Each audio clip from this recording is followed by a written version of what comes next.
소장들의 수다스러운 점심시간. 소수점. 지난번에는 저희가 올해 뭘 할지에 대해서 얘기 나눴었던 거고요. 저희가 한번 가상의 돼지 펜션 사업을 좀 해본다.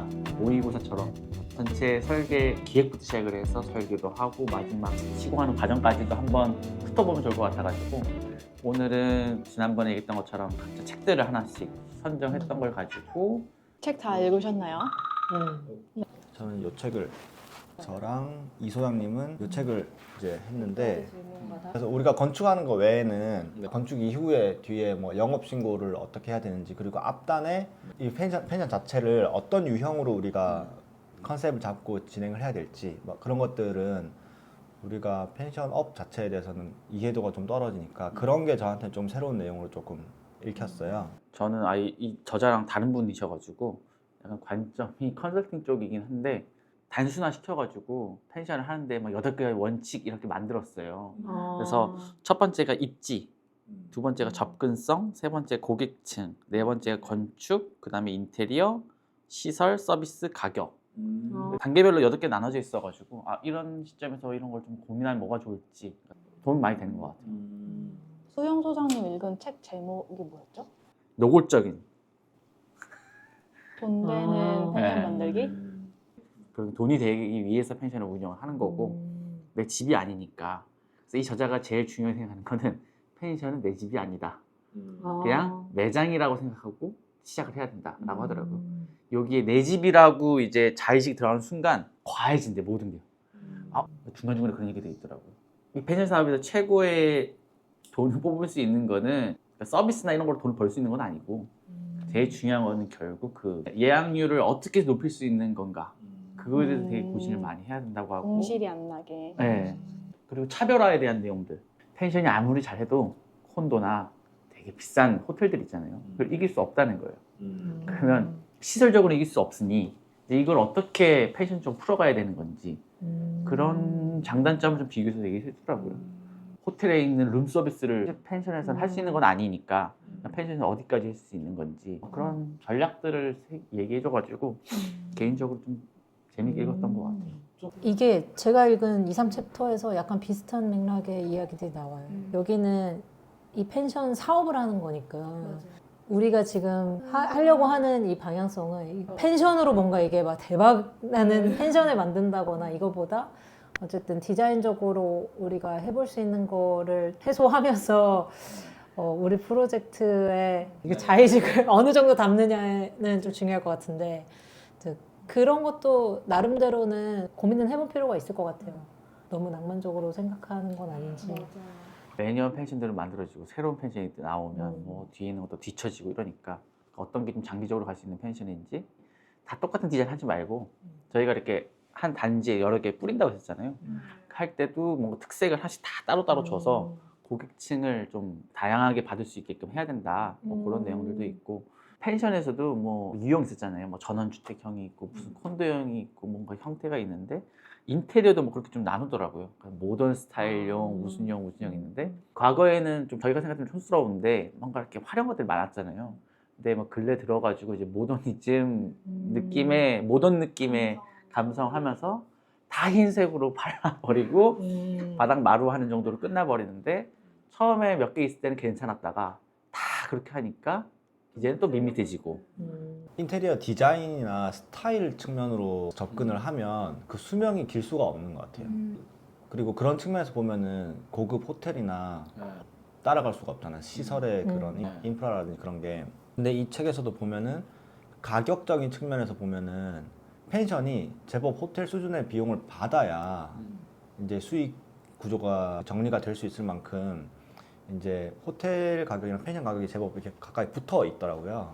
그래서 스타일이나 이런 걸로 이제 접근을 하면 그건 되게 한계가 많은 것 같아요. 그래서 호텔이 할 수 없는 뭐 경험이라든지 이 펜션이 가지고 있는 뒤에 이야기라든지 컨셉이라든지 이런 거 자체가 유일해야 되는 것 같아요. 그래야지 경쟁력을 가질 수 있지 않을까. 처음에 설정할 때도 고객층을 어느 타겟에서 잡는 건지 그거 타겟팅을 딱 잡고 가야지 이게 좀 지속적으로 갈 수 있는 거지 뭔가 다 열어놓으면 아무도 안 온다더라고요.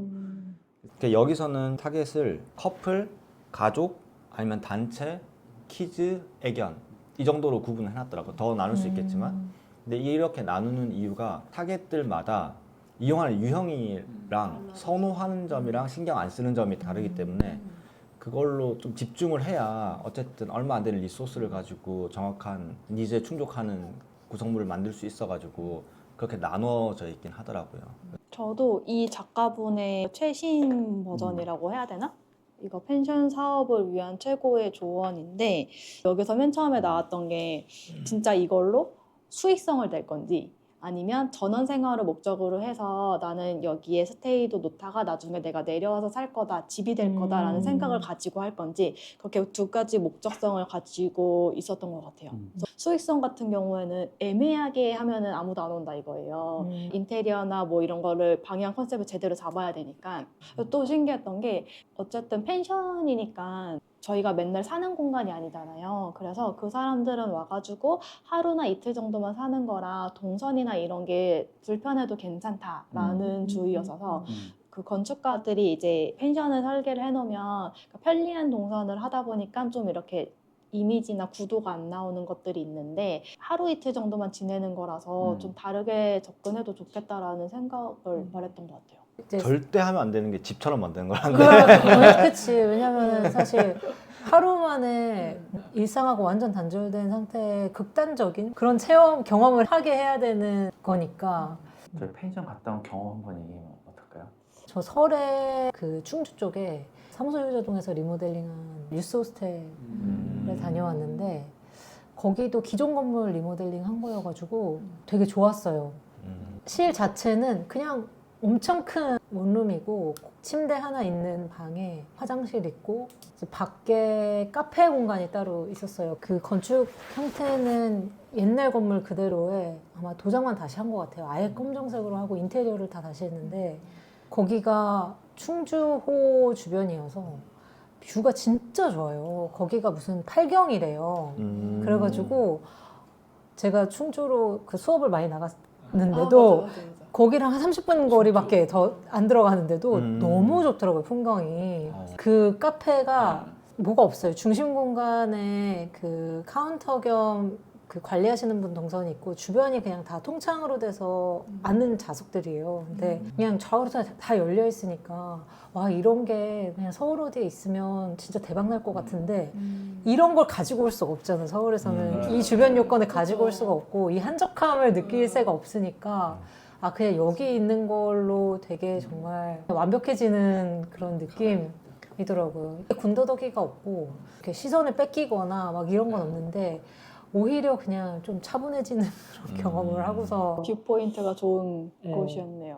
리모델링도 그냥 오래된 건물들이 가지는 알 수 없는 장식들 있잖아요. 막 인면에 막 이렇게 볼록볼록한 곡선들 있고 막 계단실도 유달리 이렇게 뭔가 꺾인 면들이나 장식들이 있는데 그거를 다 한 가지 톤으로 내부를 다 정돈을 했는데 내가 만약에 이런 설계를 지금 내 스타일은 아니지만 조금 과해 보이는 이런 것들도 되게 좋다 그런 느낌이 조금 들더라고요. 충주에 국내에 있는 연수원들이 진짜 엄청 좋아요. 많아요. 저는 개인적으로 봤을 때는 충주가- 거의 알프스 느낌이었어요. 그 북쪽 면을 보면서 드라이브 했는데 눈이 안 녹아가지고 설산인 거예요. 그래서 뭐야, 이 느낌 마치 스위스인데? 이러면서 남편이랑 멋있겠다. 충주가 정말 크고 좀 더 푸릇푸릇할 때 가보고 싶다는 생각도 들더라고요. 그런 쪽 땅은 비싸지 않을까요? 그렇죠. 그 비싼 것도 비싼 건데 연수원이랑 그런 게 그렇게 많으면 펜션하면 안 될 것 같아. 그 단양 팔경 뭐 이런 것도 있잖아요. 맞아요. 그래서 경치 좋기로 유명해가지고 청풍명월 이런 것들도 그 청풍 오니까 그거였구나. 나는 몰랐네. 그래서 워낙 풍광이 좋은 데여서 등산객분들이 정말 많으시더라고요. 봄, 가을 되면 그냥 여름에도 그렇고 사람 진짜 많아요. 사람 없을 줄 알았는데 여기에 꽤 되게 많았어요. 대표적인 실패 사례로 설악산에 아, 사람이 그렇게 많이 와가지고 거기다 했다가 초반에 엄청 낭패를 봤던 사례가 있었어요. 거기에 설악산 쪽에는 그 입지도 너무 좋고 이쪽은 워낙 큰 관광지니까 사람들 너무 많이 와서 걱정 없다 해서 차렸는데 그렇게 당일로 고속버스 타고 구경하고 가시는 분들이 그렇게 많다는 거예요. 그래서 그런 거가 실수요랑 아닌 트래픽이랑 그걸 구분하는 것도 그 맞아요. 경험이 진짜 필요한 것 같아요. 저도 이 책에서 나왔던 게 오히려 주변에 관광 명소가 많아서 보러 나갈 때가 많으면 네. 숙소에서 안 머무른다고 하더라고요. 음. 그래서 그럴 바에는 차라리 좀 저렴한 호스텔이나 호텔을 많이 머무르지 비싼 숙박시설은 잘 이용하지 않을 수도 있다라고 말하더라고요. 그 부분에 대해서 여기 이제 나눠가지고 네. 장단점 했던 거 같이 알면 좋을 것 같아가지고 네. 커플, 가족, 단체, 키즈, 애견 이렇게 맞아요. 카테고리가 좀 나눠져 있고 그러니까 이거를 초반에 이제 구분을 해서 타겟팅을 좁혀놓고 시작하는 게 입지랑 건축 그 스타일이나 광고 그런 사업 계획에 큰 영향을 미치기 때문에 이걸 좁혀놓고 시작하는 게 되게 좋대요. 근데 이제 커플 타겟팅의 스테이라고 생각을 하면 외부보다는 내부에 집중하는 게 되게 좋대요. 폐쇄적이고 자기들만의 시간을 갖는 걸 되게 중요하게 생각하기 때문에 외부의 놀이시설이나 이런 거 진짜 거의 없어도 되고 주변에 유명 관광 명소 뭐 이런 것들이 조금 떨어져도 문제 없다. 입지가 좀 좋으면 땅값이 올라가잖아요. 그러니까 그런 걸 좀 포기하고 건축에 조금 더 비용을 더 투자를 해라. 그런 의견이 있었고 가족 타겟이라고 하면은 그래도 객실의 수준은 좀 필요하대요. 어쨌든 아이가 같이 가고 하니까 어머니들이 신경을 쓰시니까 그런 건 좀 필요하고 아이들이 놀 수 있는 편의시설 이런 것들이 좀 중요하고 객실의 숫자가 어느 정도는 확보가 돼야 된대요. 왜냐하면은 부모님들이 쉬는 날 여행을 갈 수가 있으니까 주말이거나 여름 휴가거나 약간 이렇게 조금 특정 기간에 한정되니까 그때 매출을 올려놔야 그 비수기 때. 비수기거나 아니면 가족 단위가 여행 오기 힘든 그 기간에도 좀 버틸 수 있다는 거죠. 그리고 주변에 이제 아이들 체험할 수 있는 그런 관광지나 그런 게 있으면 좀 유리하고 그리고 단체가 타겟인 펜션은 되게 큰 규모의 당연히 객실이 필요하고 세미나나 단체 연회장이나 운동장 같은 부대 시설이 좀 필요하대요. 그리고 객실의 수준 자체가 되게 높을 필요는 없고 그냥 청결한 정도 단정하면 되는 것 같고 또 늦게 오는 사람들이 있을 수 있잖아요.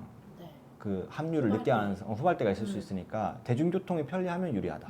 그런 게 있고 애견은 관광지나 맛집 같은 거 사실 진짜 무소용. 강아지를 데리고 갈 수가 없기 때문에 자기들끼리 놀 수 있는 공간이 되게 중요한 거고 애견 시설이 되게 중요하고 그리고 강아지들도 태우고 멀리 가기 쉽지 않은가 보더라고요. 교통이 조금 너무 불편하지 않으면 유리한 것 같아요. 네네. 보통 교통이 편리하다라고 하는 거는 고속도로 인터체인지에서 국도의 거리가 멀지 않은 곳. 그래서 저는 그 타겟을 얘기했을 때 만약에 고른다면 저희는 오히려 건축물에 좀 더 힘을 쏟는다고 생각을 해서 커플이나 아니면 혼자 오시는 분들 아니면 요즘 워케이션 해가지고 여행 간 김에 일한다고 하잖아요. 그래서 뭔가 일을 하면서 좀 쉴 수 있는 숙소? 그런 개념으로 갈 수 있지 않을까 생각했어요.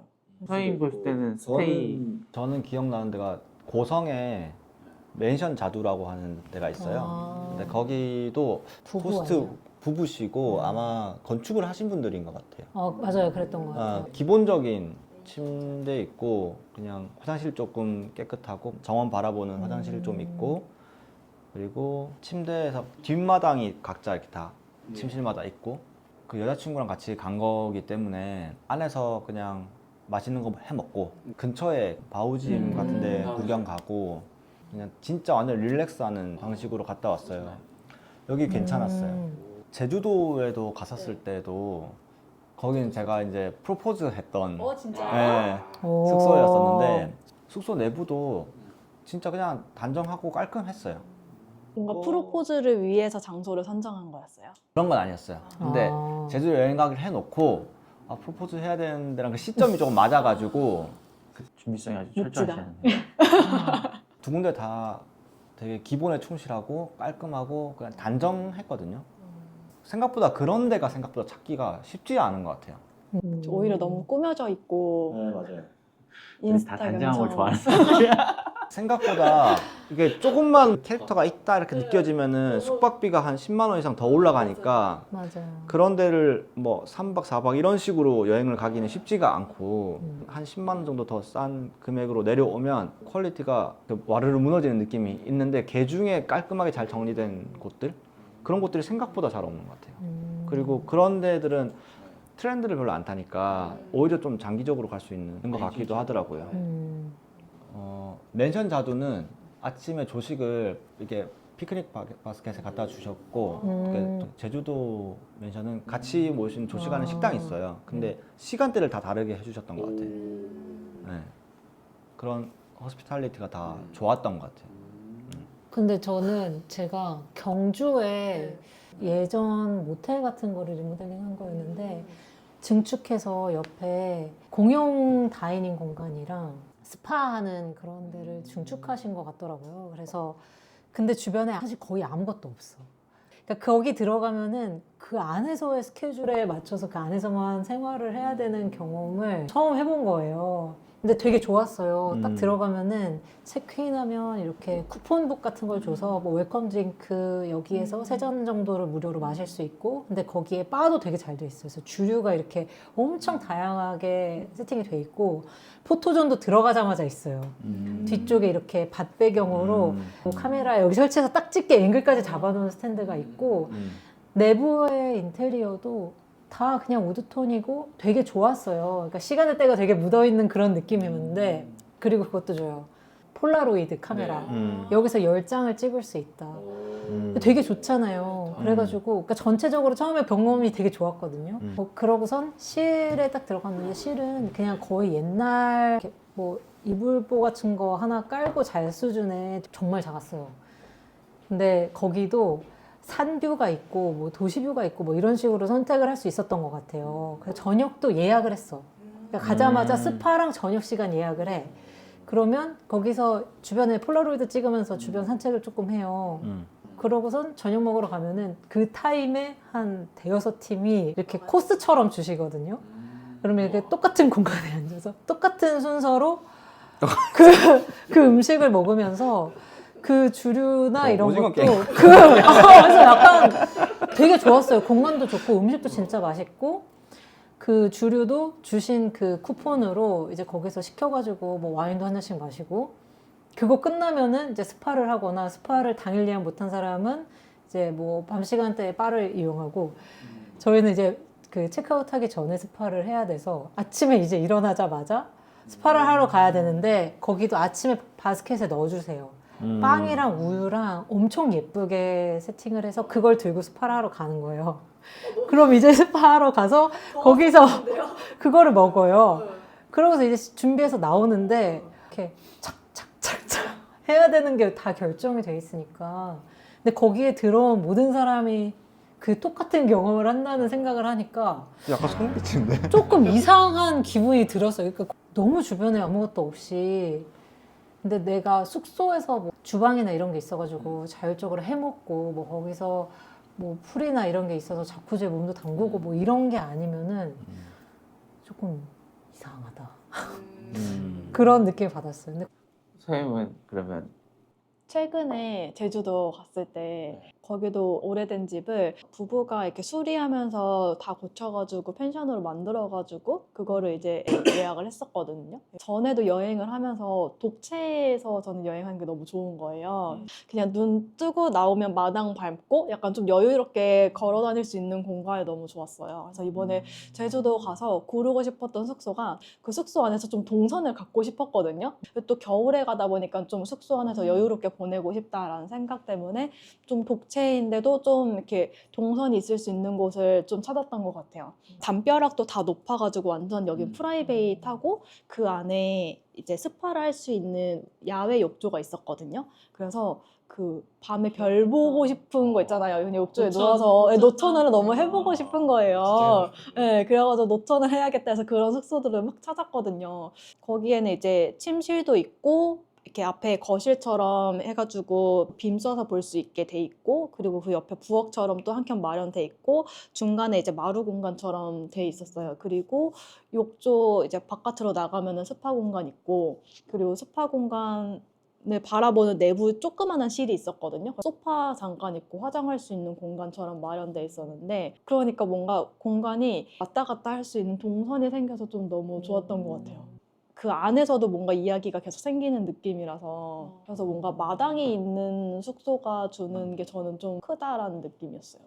그리고 제가 간 데는 완전 비대면으로 체크인하는 거였어가지고 문자로만 오고 가고 체크인을 해서 하고 체크아웃하고 연락하는 거였어요. 근데 안에 들어가면은 뭔가 이런 뭐 테이블은 어떻게 사용하면 되는지 라벨지로 이렇게 딱 다 붙여져 있는 거예요. 뭐 토스트기 같은 건 어떻게 사용하세요 라벨지 붙여져 있고 가면 설명서가 이렇게 써져 있어요. 이렇게 메뉴판처럼 네, 매뉴얼에 써져 있어서 어떻게 하면 되는지 써져 있고 친절한 느낌을 받더라고. 약간 애정 있게 여기를 가꾼 느낌을 받으니까 그게 느껴져서 또 되게 좋은 것 같아요.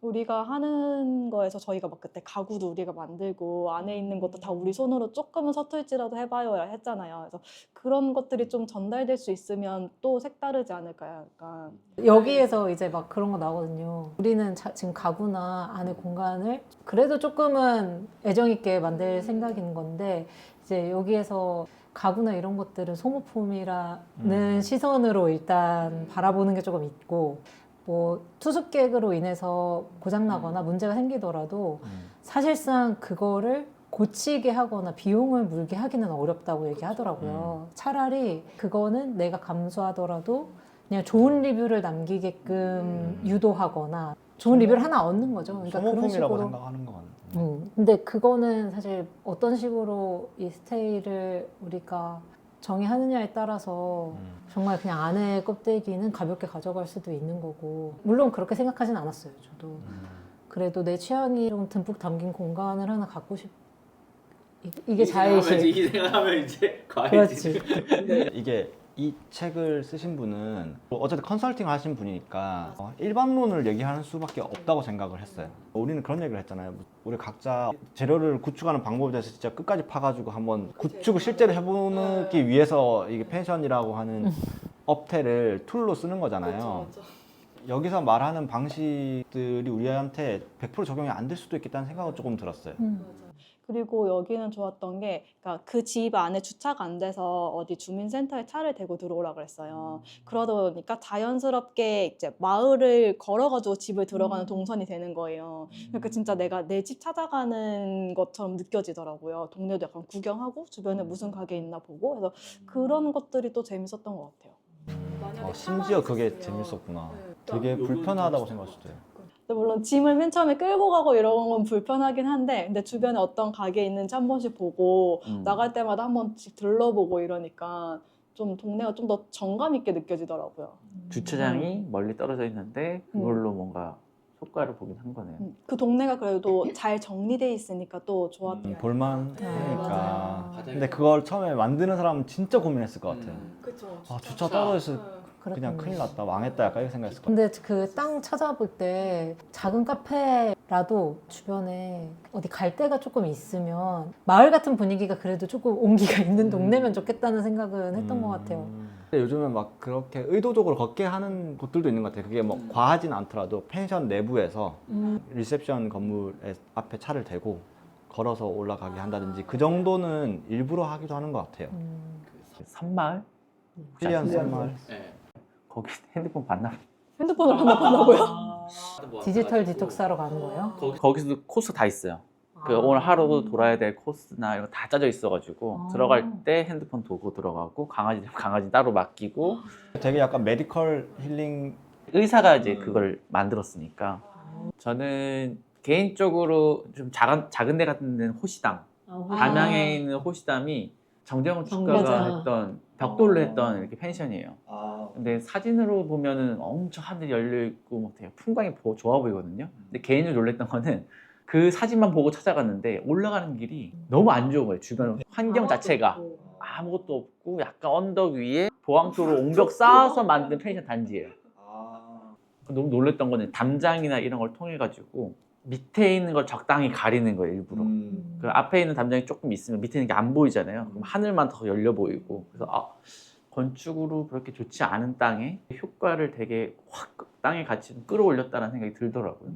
그래서 실제로 갔을 때도 가운데 큰 마당이 있고 어떤 웰컴 하우스 같은 데가 있고 가운데 큰 마당이 있고 그 마당 거쳐서 이제 숙소로 들어가거든요, 다. 그러면 그 숙소 안에 들어오면 또 본인만의 조그만 마당이 또 있고 또 옆에 자쿠지를 할 수 있는 마당이 또 있어요. 그래서 그 안에서도 뭔가 동선이 많이 만들어진 것도 있었는데 기본적으로 저는 조금 편안하게 쉬러 갔던 거여가지고 이렇게 막 화사하기보다는 하늘이 좀 많이 보이는 억새풀이 주로 있는 모습이 너무 저는 좋았던 것 같아요. 그래서 지금은 그 펜션 옆에 이제 카페가 생겼는데 거기도 나름의 그 같은 건축가가 설계를 해가지고 그런 느낌이 계속 묻어나는 것 같아서 괜찮아 보였었고요.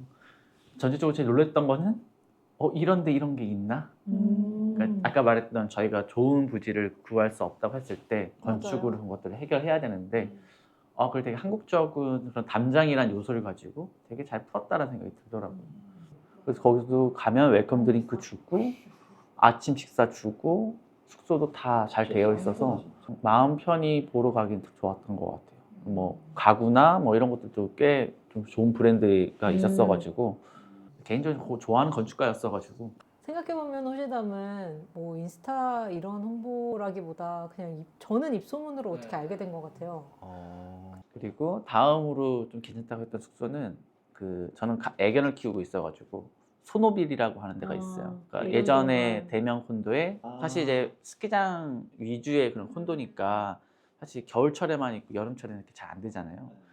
그런 걸 해서 리모델링을 몇 년 전에 한번 싹 했는데 애견 전용으로 이제 애견을 데리고 올 수 있는 숙소를 만들었어요. 재밌는 거는 처음에 들어가면 아까 무슨 빙고 비슷하게 뭔가 하나를 줘요. 그러면 이제 그 빙고 몇 개를 하면은 코인 같은 걸 주는 거죠. 그럼 그 코인을 몇 개 모으면 밥을 먹을 수 있고 상품을 주기도 하고 어떤 프로그램을 하면 코인을 하나 주는 거예요. 거기에는 기본적으로 애견을 다루는 호텔이니까 그 훈련사들이 굉장히 많거든요. 그 훈련사마다 각각 갖고 있는 프로그램들이 있어요. 그러면 그거 모아가지고 뭐 샴푸도 받고 밥도 먹고 애견이 오늘 왜 이렇게 바쁘지 하겠다. 보통은 이제 애견이 그런 치중된 데라고 하면은 막 이렇게 운동장만 있고 뭐라 하는데 프로그램이 되게 잘 짜져 있다는 거. 그리고 사람이 묵기 너무 좋았던 것 같아요. 그러니까 예를 들면 뭐 애견 전용이다라고 하면 뭔가 조금 뭐 색깔도 있을 것 같고 바닥도 너무 거칠 것 같고 그런 것들이 있잖아요. 생각하는 것들이 냄새 날 것 같고. 근데 그런 거를 가려주기 위해서 하는 인테리어들이 있더라고요. 예를 들면 뭐 애견이라는 게 뭐 바닥에 뭐 긁는다든지 벽에도 긁을 수도 있잖아요. 그러니까 보통 이제 바닥 몰딩 같은 거 하면은 좀 밑에 한 10cm 정도 하잖아요. 근데 그게 아니고 한 1m 정도 아예 올리는 거예요. 그러면 애견이 실수를 보더라도 그냥 잘 닦을 수 있게. 있도록. 그리고 모든 조도는 좀 낮게. 그러니까 애견을 위해서의 조도를 낮추는 것도 있고 그게 밝았을 때 그런 오염된 게 잘 보이잖아요. 잘 보이네. 살짝 어둡게 해서 약간은 조금 차분한 느낌으로 하고 요새는 어떻게 가려요? 거기서도 이제 방향제 다 있으니까 그리고 기본적으로 애견을 하시는 분들은 이제 그런 거를 좀 감안하고 오시니까 하긴.